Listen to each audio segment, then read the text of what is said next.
টিয়ার মুক্তি।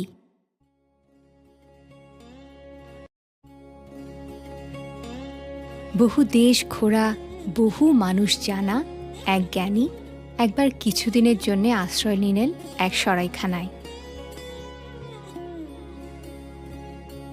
পাহাড়ের পাশে ছোট্ট এক গ্রামের মাঝে সরাইখানাটি। সরাইখানার মালিকের ছিল এক পোষা টিয়া। সোনার খাঁচায় বহুমূল্য অলংকারে সুসজ্জিত করে রেখেছিল সে তার টিয়াকে। কিন্তু এসব দেখে নয়, জ্ঞানী মানুষটি অবাক হলেন যে বিষয়টি দেখে, তা হলো টিয়া পাখিটি অনবরত চিৎকার করছে।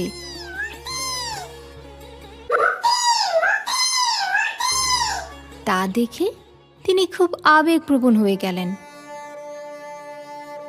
কারণ তিনি নিজেও ছিলেন একজন মুক্তিযোদ্ধা।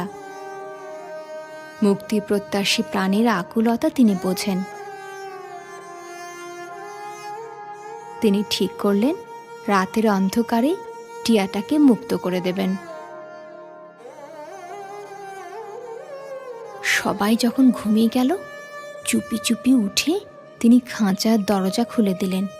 ফিসফিস করে শুধোতে লাগলেন, যাও টিয়া, উড়ে যাও, মুক্তি চাইছিলে তুমি, মুক্তিই দিলেম তোমায়।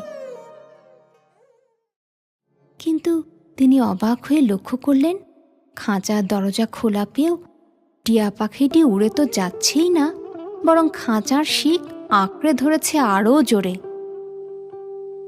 জ্ঞানী মানুষটি ভাবলেন, হয়তো দীর্ঘ সময় ধরে খাঁচায় থেকে ওড়ার অভ্যাসই নষ্ট হয়ে গেছে পাখিটির। তিনি তাই হাত দিয়ে ধরে পাখিটিকে সাহায্য করতে গেলেন। কিন্তু এ কি, টিয়াটি তো তাকে ঠোকর দিচ্ছে।